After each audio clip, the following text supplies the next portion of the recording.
Hey y'all, Crystal here. Today we are going to knit a super simple, easy dishcloth pattern. And you will need about 30 to 60 yards of cotton yarn. I'm going to use Dishie Yarn here, a number 4 medium yarn.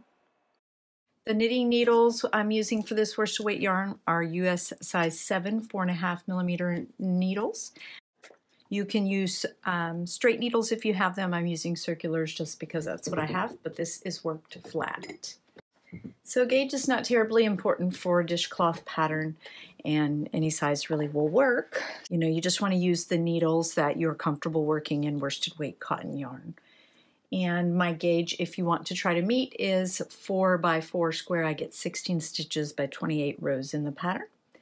So we have 3 sizes for this pattern, 6-inch, 8-inch, and 10-inch sizes. So you can use these as washcloths in the bathroom or dishcloths in the kitchen, however you would like to use them. You can easily adjust the width of your dishcloth by casting on more or less stitches.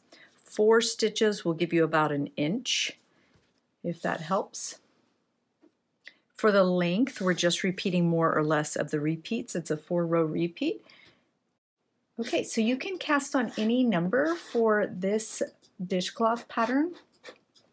If you just want to work it straight and not worry about the edges, this pattern lays really flat and neat. But for those who want a more finished polished look, we are going to start our purl rows with 3 knits and end with 3 knits to give us little selvage stitches there. So you can use any cast on method you're comfortable with. I'll link up some tutorials for that for you. And you can cast on 24 for 6-inch, 32 for 8-inch, and 40 for 10-inch. And again, that's using my gauge. So if yours is a little smaller or bigger, you can add a few stitches. To knit this dishcloth without any edge treatment, you're going to knit row 1, purl row 2, which is your wrong side, knit row 3, knit row 4, and then repeat those 4 rows to the desired length. In this video, I'm going to show you how to add a 1/2 inch border around this dishcloth pattern. Okay, once you cast on, we are going to knit all across the first row. You can get the full written pattern free on my website with the 3 border options and the 3 different sizes as well.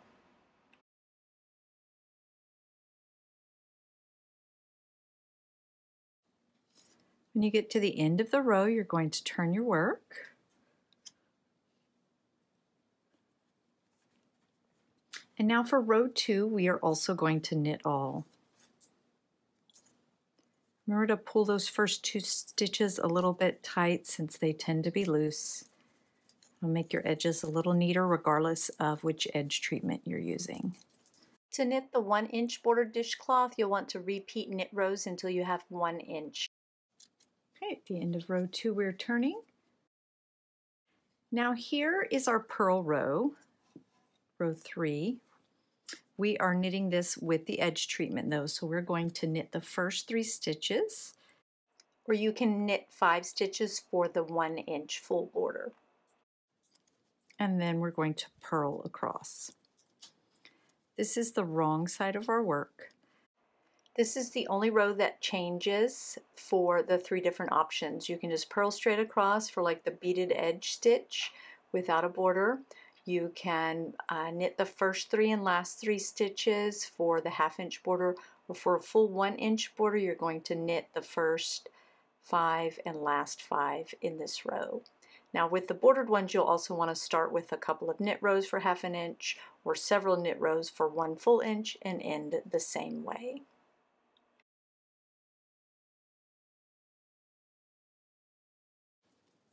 Okay, so when you have 3 stitches left, you're going to knit the last 3, or 5 for those who are doing a full 1-inch edge.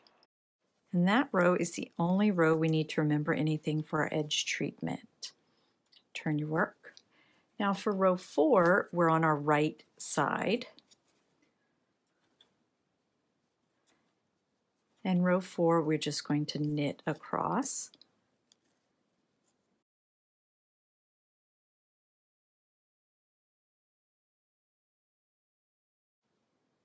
So now we're going to turn our work, and for row 5 we're going to knit all.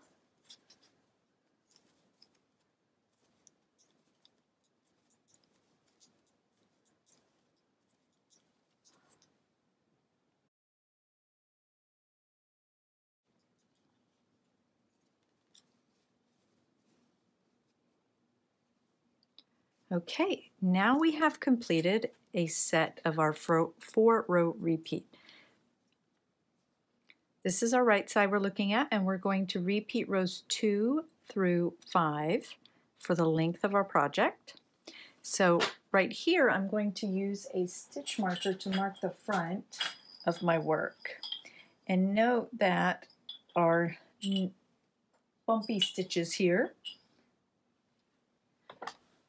are from our last row, our last knit row on the back side. So the next row is going to look like a stockinette stitch. It will be a first row of our repeat, row 2. So what I'm going to do is mark my first row of my repeat on the right side with my stitch marker to help keep track. So I'm doing rows 2 through 5 again. So this is row 2, which is a knit all.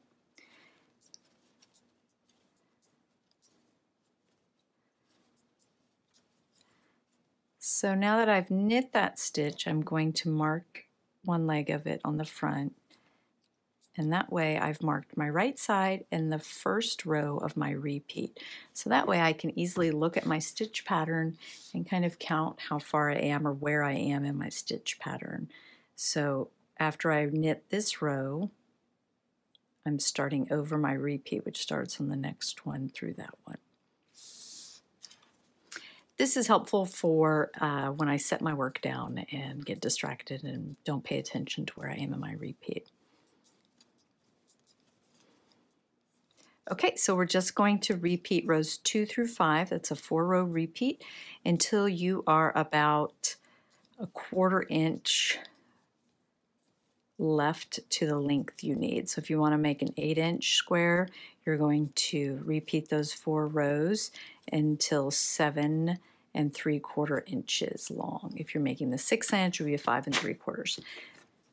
Okay, so I'm going to knit this up off camera, and when we get to that point, I'll jump back on and we will show you how to finish up, and we'll add a hanging loop if you want to do that, and just get it all finished for you.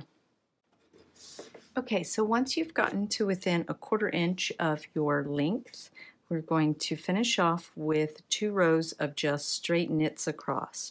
So we're on our next right side row, and we're just going to knit all, and then we'll turn and knit all again before binding off. For a 1-inch border, you're going to knit 4 rows.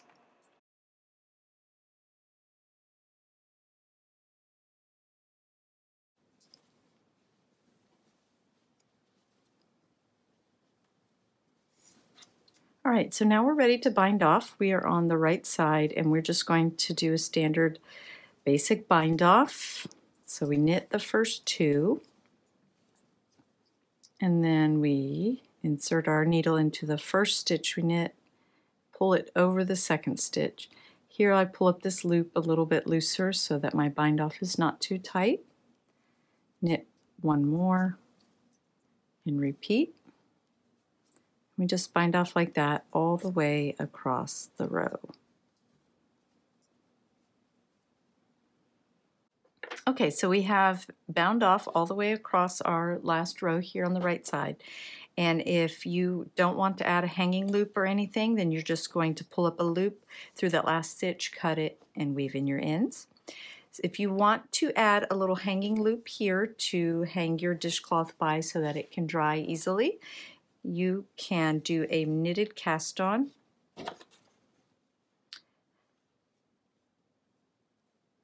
So we're going to turn with that last stitch on our needle, and we're going to insert our needle to knit 1, but instead of sliding it off the left needle, we're going to take what we just knit on the right needle and put it on the left needle. Then we're going to repeat that in the stitch we just made.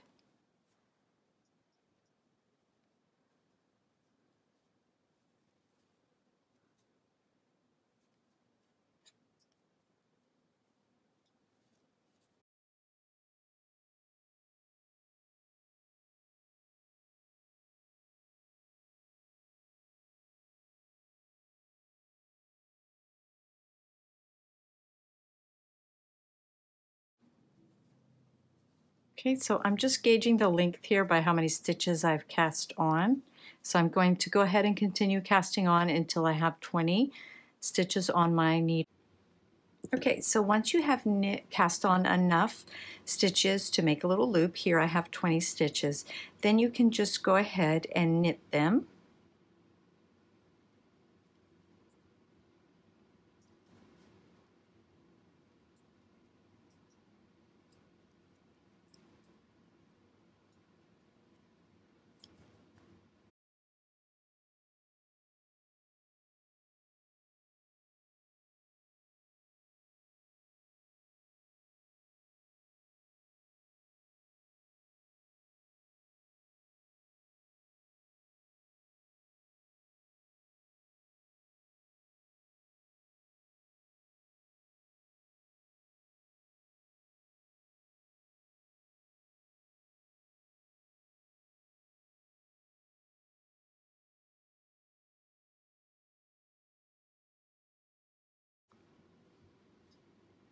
Okay, remember we're on our wrong side here.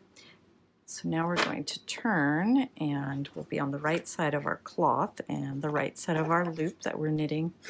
We're going to bind off our loop by the same way we did, by knitting the first two and pulling that first stitch over. Knit one, pull the first stitch over.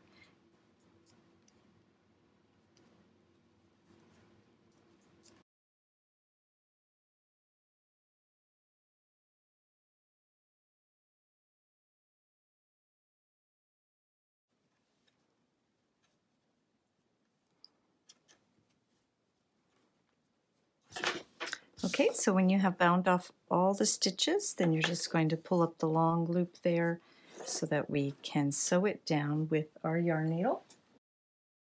Okay, thread your tail into your yarn needle here.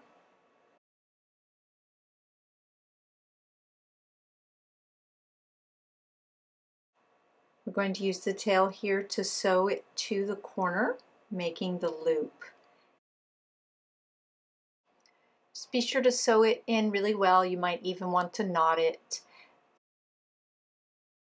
I'll use up all this tail to make sure it's secured nicely and weave away the end.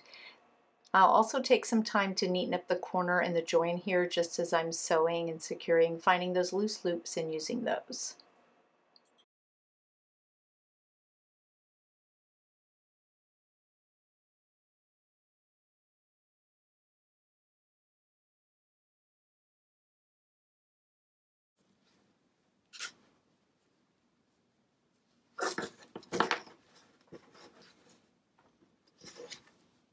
Then we're just going to weave this end away as well.